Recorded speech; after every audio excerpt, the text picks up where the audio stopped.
大家好，欢迎收看今天的面具人。今天是2024年的2月9号，距离川普总统再次就任美国总统已经过去了1个月了啊！世界的灭共大潮已经开始了。刚才我报错时间了，今天是2021年的2月9号，刚才的那个时间点是川粉们的时间线。好了，来看今天的标题啊。买房 APP 隐藏房价，全国房价开启积分制，现在不买，以后也别想了，房价将涨破天际，太恐怖了！比特币暴涨到46000美元，马斯克是 BTC 的创始人中本聪。面具人发现观众朋友们对房价呀，还有存款啊、经济呀、数字货币这类的消息的兴趣还是非常浓厚的。那好，咱们今天就继续的讲这个话题。先给大家说点情报啊，大家看这张图。财联社2月8日讯息，财联社记者从多个深圳中介机构人事处了解到，今日下午多家中介公司被深圳相关部门紧急通知开会。会议主要内容为要求从即日起，二手房经纪公司的所有平台，包括网站、APP、橱窗广告、宣传单、公司或经纪人的各类社交媒体，均不能发布高于成交参考价的房源信息。高于参考价的房源可以过户，买家必须签一份风险告知书。记者还了解到，有中介机构已经下达通知，要求今日之内必须把所有的已经成交的网签单打好，以防后续有其他变动。今日中午，深圳市住房建设局宣布建立二手住房成交参考价格发布机制。看完了吧？这个文章说的意思就是，房子卖贵了，这些中介网站都不允许上架，说白了就是不让你卖。并且呢，这里面有一句核心关键点的句子，就是高于指导价位的房子可以过户，但是必须签署一份风险告知书。也就是说，你的房子买贵了，以后跌了，别怪党没提醒你。表面上看起来，党的意思就是，哎呀，小心点，买房不要买太贵了，买贵了以后跌了，你可别怪国家没提醒你呀，是吧？看起来是这个样子，但实际上呢，中国的房价究竟是会涨还是会跌呢？我们来分析一下嘛。物价、房价会受到一个最直接的因素影响，那就是货币总量。在澳洲、新西兰、芬兰这些地方，货币总量通胀率一直是维持在1%左右的涨幅，所以呢，这些地方的房价的涨幅一年呢，连1%都不到。有些地方呢，甚至才0点几，也就是说，你住我住，谁买谁卖，大家都差不多，价位就是那个样子。当然了，要排除中国人这种买房炒房的极端情况啊。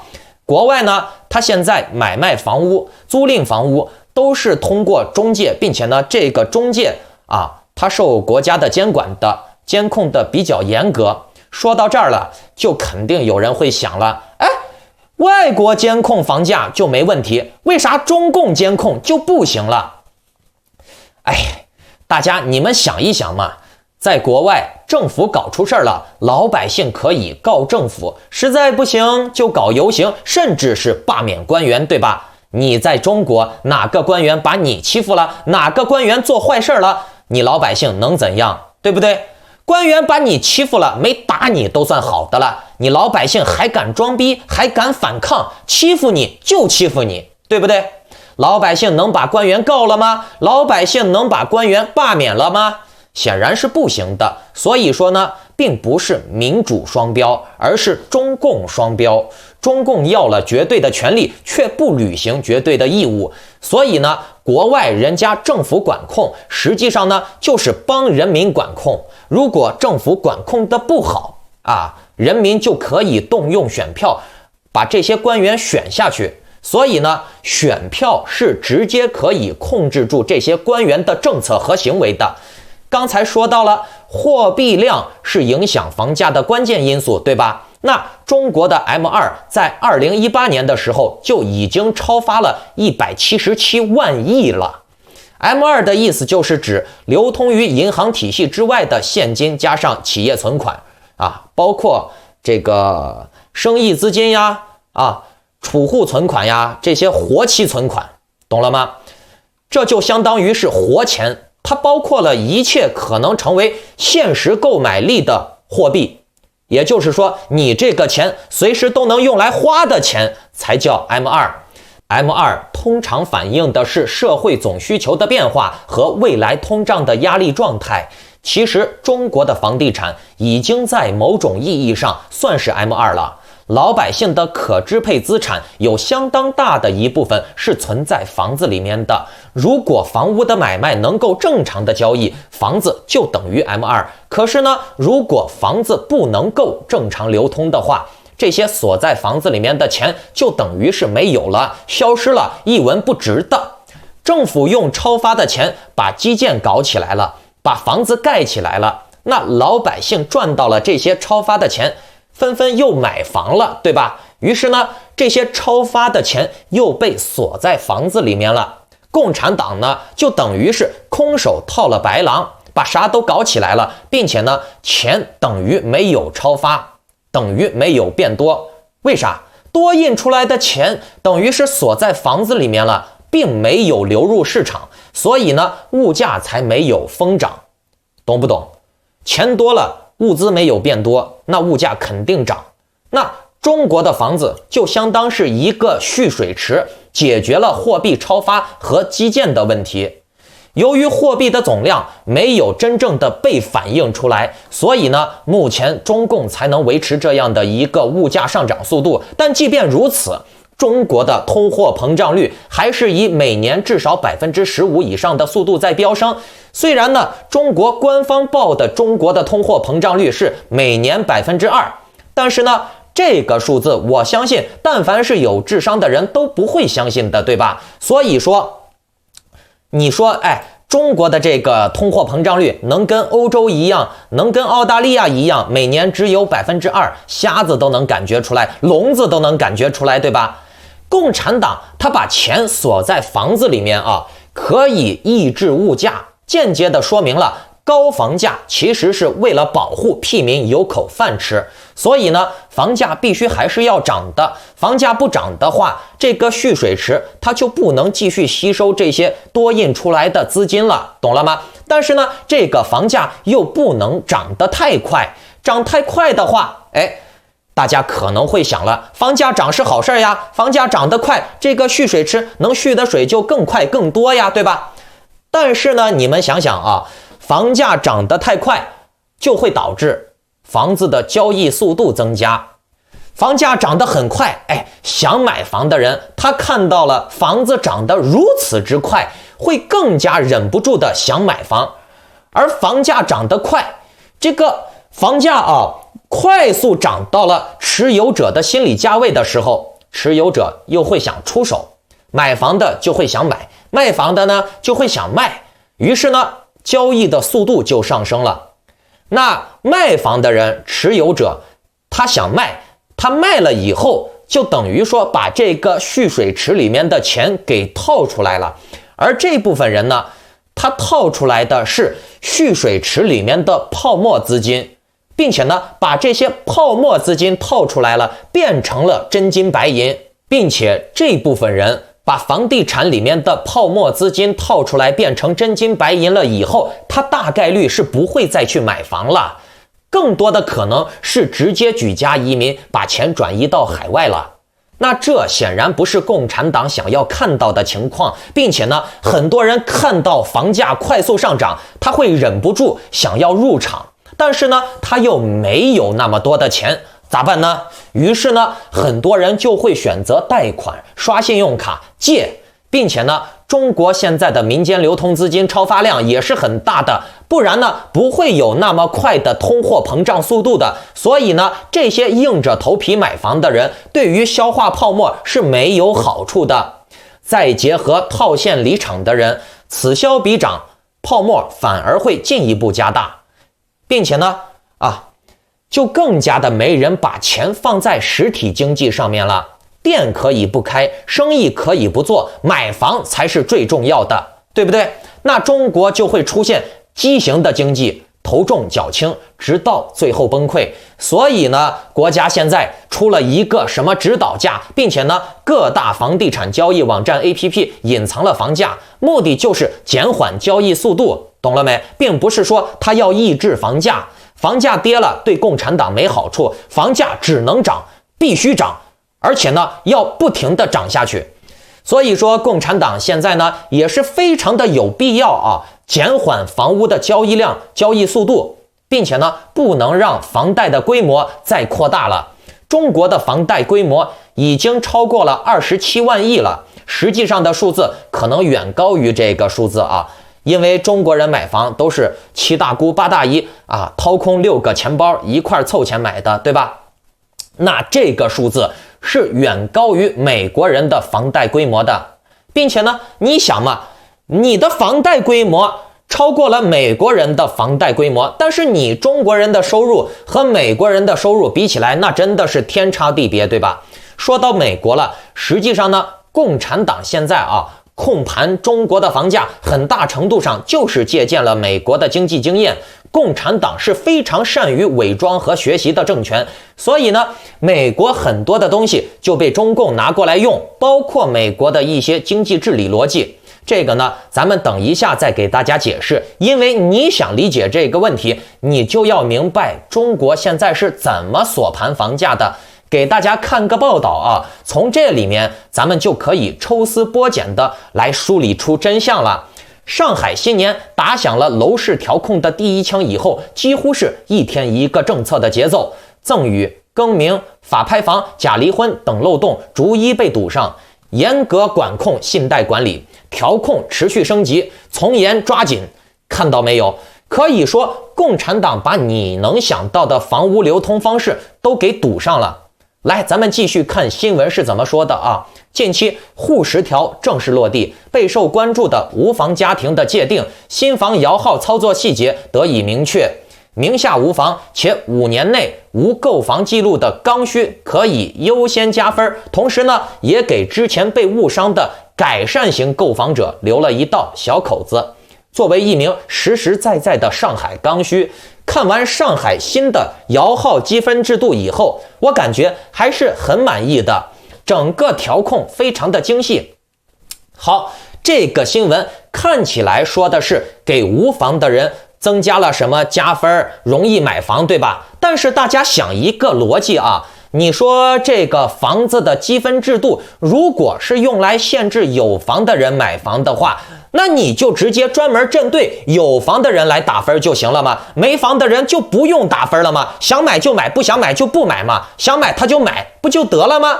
可是现实情况是，没房的人也要被打分，也就是说，共产党是一视同仁，整体性的拔高了所有的人的买房和交易的门槛，交易门槛统一被拔高了以后，等于就是锁盘不让买卖嘛。房屋的流通难度增加，房屋的流通率就降低嘛，对吧？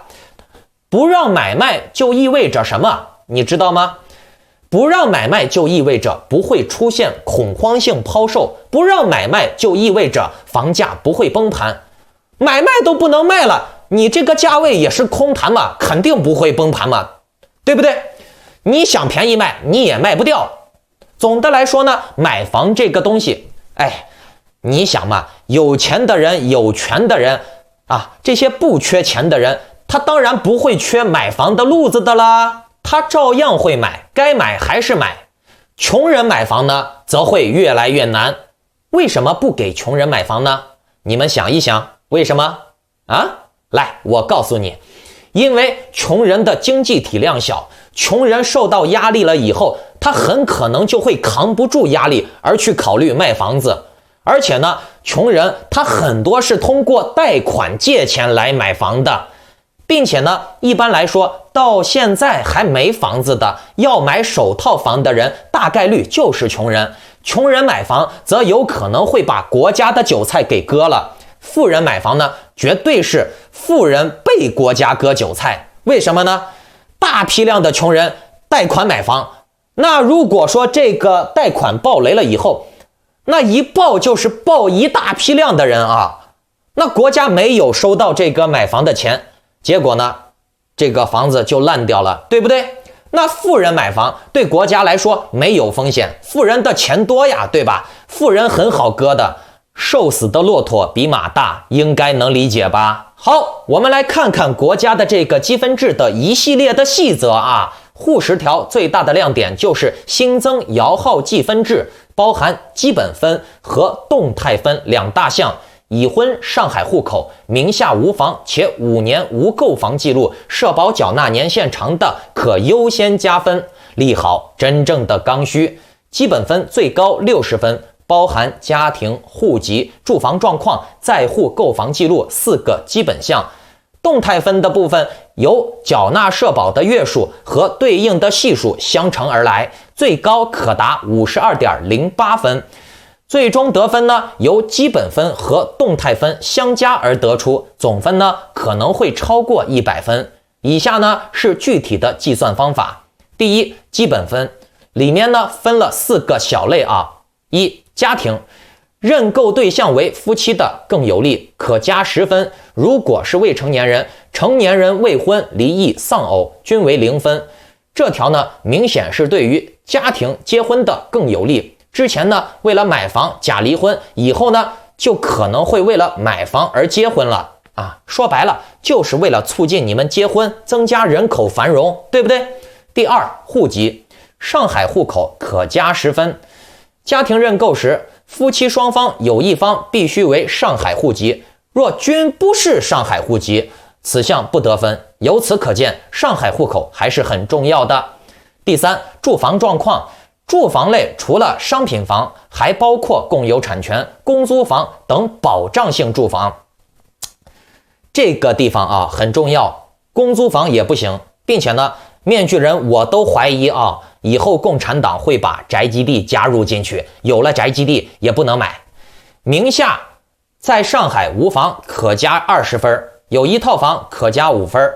2套及以上为0分。另外呢，2021年1月22号以后，你的房子就算是赠与出去了，也会计入到有房的状态。说的意思就是，共产党他就是要让房子烂到你手里面，锁到你手里面。你想新买共产党的房子，你想贷款呀什么的，别想，懂了没？除非你全款买啊，并且呢，共产党的房价发展到这个样子啊，真的是有点作茧自缚了。共产党把房价推高到如此的地步，那他就算是给你贷款50%，贷款30%，那国家背的风险也很大，对不对？另外呢，这里面还有一个通知和之前有明显的不同。之前呢是在全国范围内认房又认贷，但是呢这里仅统计上海的房产，外地的住房不计入。也就是说，共产党他现在因为全国的不同的城市各个地方的房价差异太大了，你没办法统一的来管理，价位又没有办法统一，对不对？它只能是分而治之，不同的地方不同的政策那这样的话反而会增加一些行政成本。这个面具人后面再说，跟维稳有关系咱们等一下再说节目后半段说。继续看这个第四，购房记录，在户名下无房且5年内无购房记录的可加20分，名下有一套住房并且呢5年内无购房记录的可加5分，近5年内有购房记录的，不管是名下是否有房，得分均为0。记住了这里面讲的是购房记录，也就是说你在这5年有任何的房屋买卖的记录都会被扣分。你别想着是你把之前的房子卖掉了，等于你没房了，你就能优惠的买一套新房了，做梦吧。他看的是购房记录并不是看你到底有没有房你就算没房，但是你有购房记录也不行第二，动态分，这是另外一个大项了社保缴纳年限从2003年1月起算，到2021年的2月，社保缴纳月数上限为217个月，社保缴纳系数区间为 0.1 到 0.24 一个月。若采用最高系数，最高可达52.08分，具体系数选择可根据楼盘类型和结构确定。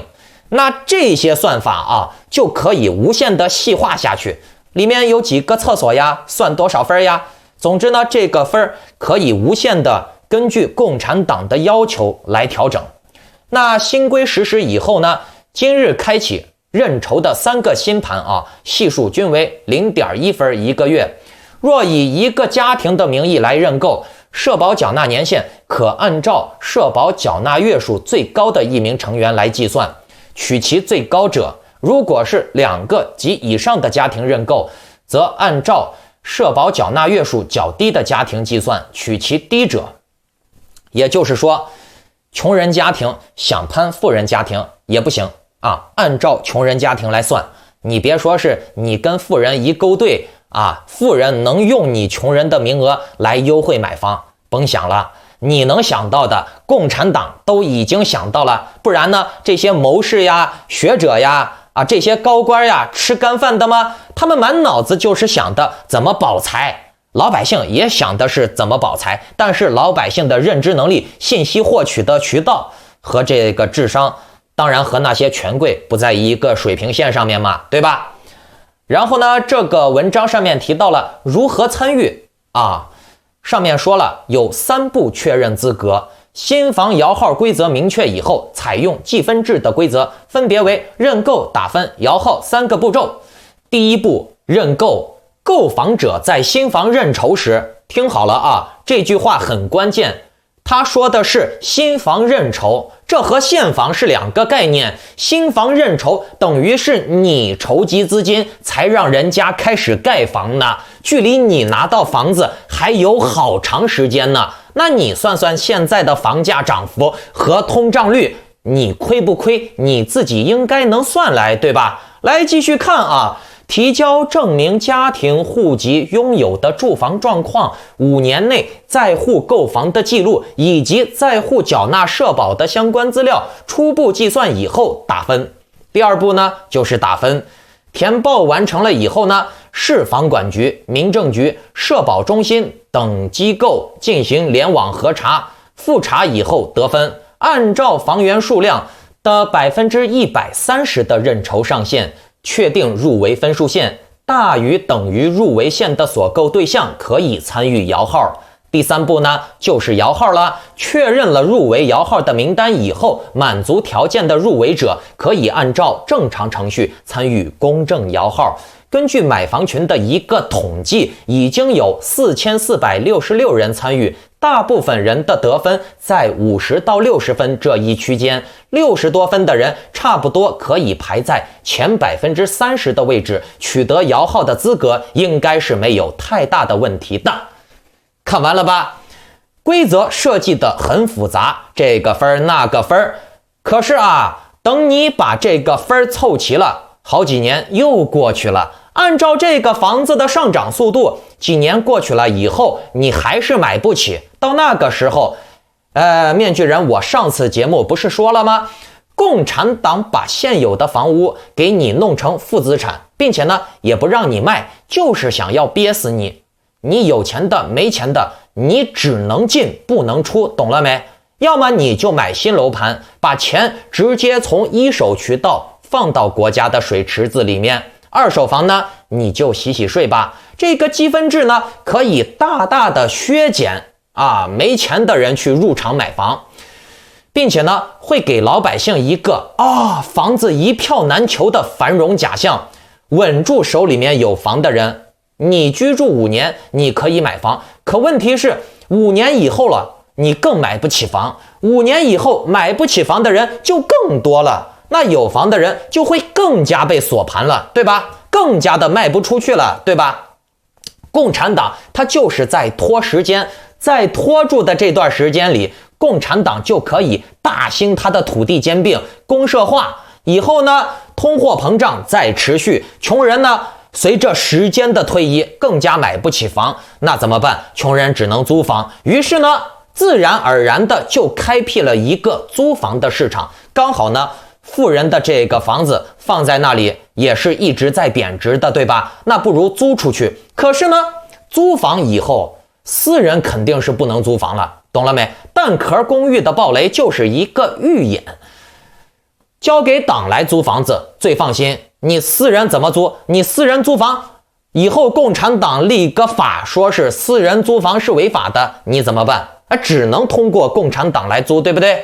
现在各个城市都在进行公租房改革，并且呢，之前党也放风过，面具人也报道过，共产党要取缔一些城市的租房中介嘛，对吧？很明显就是共产党想要吃租房的这碗饭，对不对？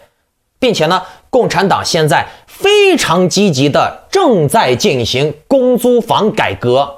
有了解其中情况的网友可以给面具人留言作证啊！你看我的情报准不准？现在全国各地啊，各种城中村都在被改造成为公租房啊。城中村以后啊，那些300-400、200-300的租房，你做梦吧，洗洗睡吧，没有了。该拆的拆，该被管制的管制，该统一管理的统一管理，懂了不？啊，你们可以给面具人我作证。有了解情况的人留言告诉面具人，是不是这种情况？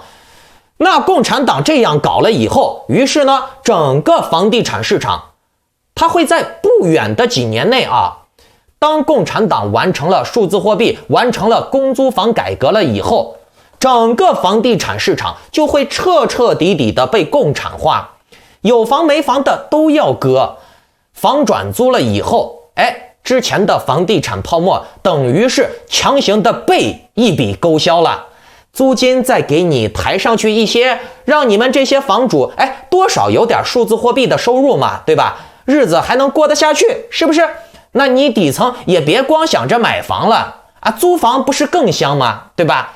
到那个时候，抖音、微博舆论节奏一带，把这个节奏炒得飞起，是不是？老百姓没脑子又跟风。现在的脚步已经很快了，你想卖房难，你想把钱弄出去难。贪官、地方政府，他们都把经济涌入了卖地买房，结果呢，房地产经济干死了所有的实体经济，这其实就是为了共产党的腐败经济背了锅。为什么中国的所有的钱都会涌入到房地产市场呢？因为实体经济不好做呀，没有更好的赚钱方法呀，做生意不好做嘛，对吧？股票也是共产党控制的嘛，对吧？想割了就割，咋办啊？炒房呗，所有的钱都流入到了房地产市场。但凡是实体经济做生意能赚到钱，谁不愿意去赚钱嘛？可事实是，做了生意了，不但没赚到钱，反而呢更加赔钱。于是呢，大家只能选择房地产市场。就算是有些少数的企业把钱赚了，但是呢，前期是老百姓自己投资把生意做起来了，对吧？可是赚钱了以后，共产党就盯上你了，共产党就来共产了，就来搞公私合营了，对不对？在中国，但凡是赚钱的生意都是党来赚钱，于是呢，大家被逼得没办法，只能玩房子了，对吧？现在呢，房子和钱本身都要被共产了，对吧？房子要被锁盘，要被搞什么公租房、房产税、房租税，这些东西会陆续的向前火速推进，就连钱的本身也要被数字货币给共产了。以后你的钱就不是真金白银了，就不是流通的通货了，就是数字，只是一串数字。我键盘唰唰唰一敲，想要多少要多少，对不对？并且呢，你们看现在一线城市的租售比是超级不合理的，所以呢，房租涨上去也是肯定迟早的事儿，绝对会涨。不要说什么现在的房租已经很贵了，还有更贵的时候等着你呢。等人口的迁徙趋于稳定有些城市呢就会形成超大的用工商圈消费商圈、奴隶商圈。什么大湾区呀，真的不只是说说而已。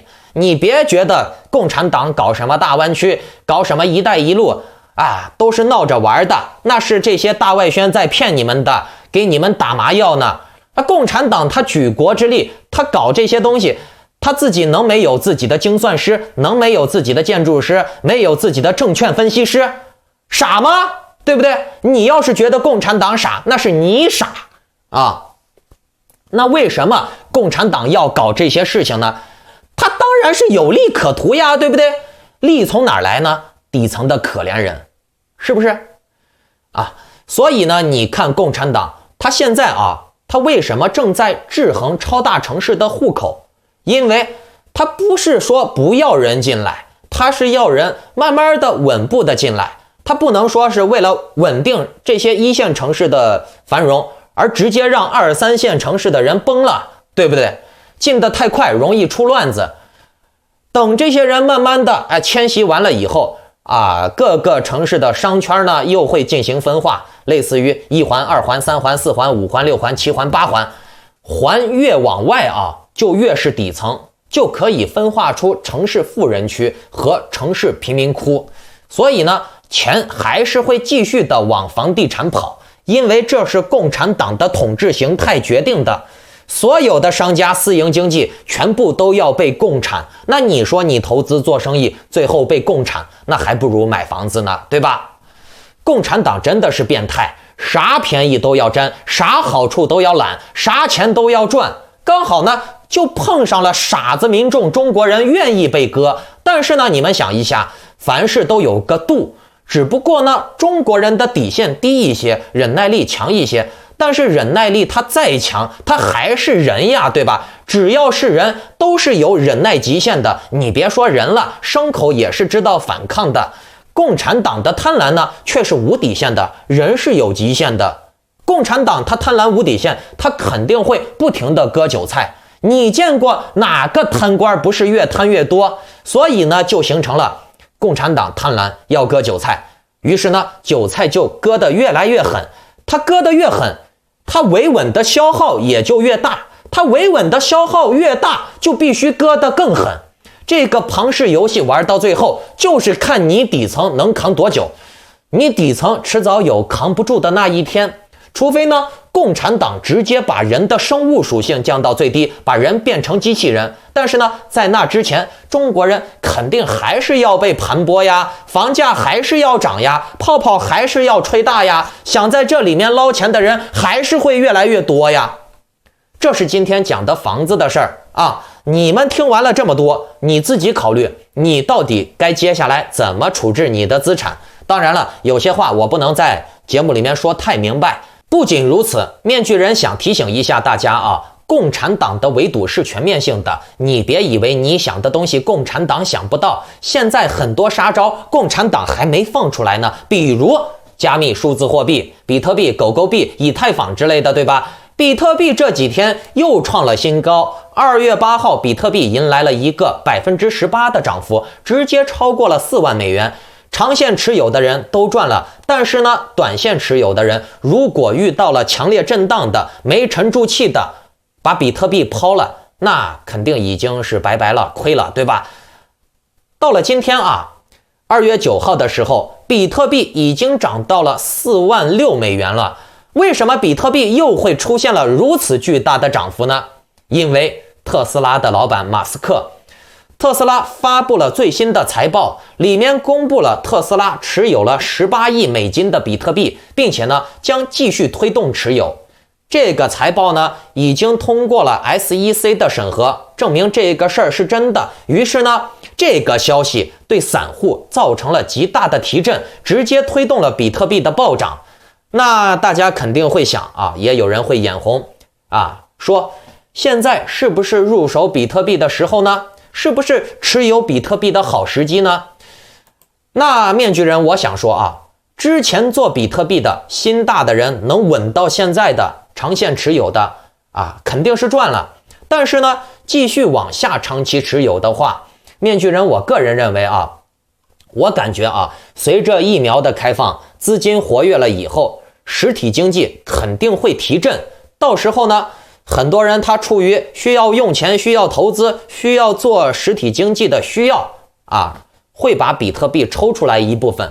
很多人呢肯定会离场，那离场的话就会导致比特币就有一定的下跌嘛，对吧？到那个时候比特币可能就会遇到强烈的震荡。所以面具人个人认为选择一些币值小的，比如狗狗币这个狗狗币距离上次面具人做节目才过去几天，狗狗币又翻了1倍，是不是？哎，听面具人的准没错，对吧？面具人说让你投拜登，让你选狗狗币，让你换欧元，你都赚了嘛，对吧？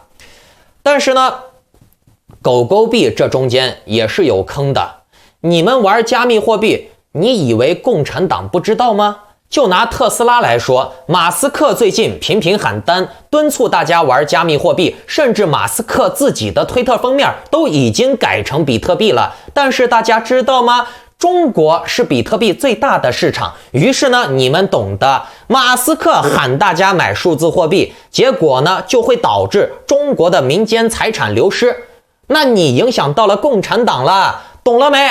那你的下场肯定是喝茶呗。于是呢，市场监督管理总局等5部门近日就消费者反映的异常加速、电池起火、车辆远程升级等问题约谈了特斯拉。一段时间以来，特斯拉频频出现质量问题，产品安全隐患堪忧，还存在甩锅、推卸责任等问题。所以呢，依法对其加强监管势在必行。市场经济是法治经济，无论什么企业在华经营，都必须要遵守中国的法律法规，谁也没有高人一等的特权，谁也没有自由于法外的优势。扎扎实实尽到质量安全主体责任，老老实实做好产品和服务，切实维护消费者的合法权益，才是企业行稳致远的发展之道。反正呢，这个理由啊，还是挺冠冕堂皇的。但实际上呢，大家都懂的，马斯克强力喊单大家买数字货币，受冲击最大的就是共产党呀。共产党现在也在推行数字货币，你马斯克让大家去买真正的加密数字货币，势必会导致中国推广他的这个央行数字货币受阻嘛，对吧？那现在墙内的很多人，他都是削尖了脑袋，想要把自己的钱通过加密数字货币把钱转移出去呢。哎，你马斯克现在号召大家去这么干，你不就是跟着共产党对着干吗？那当然，你在国内的特斯拉，你要被喝茶了嘛，对不对？共产党他喝你茶，他肯定不会说你马斯克刺激资产外流了，所以呢，我要找你马斯克喝茶。党这样说的话，就会更加刺激数字货币外流嘛，对吧？但是党这样做了，为的是什么？有些话呢，就不能放在桌面上说，对不对？他要跟马斯克的高管私底下勾兑嘛。并且呢，你看国内很多数字货币的大佬，几百亿身家的、上千亿身家的都被边控了，甚至呢都不让出省，对不对？还有一个很致命的问题就是国内很多的人是通过币安火币来玩币的，是不是？来买数字货币的，是不是？这里面更恐怖的地方就更多了太恐怖了我不能说，我留在下期节目说。你们想要现在了解的，可以看屏幕下方的内容简介，或者置顶留言加面具人的 LINE 号，或者给我发邮件可以跟我私聊拜拜。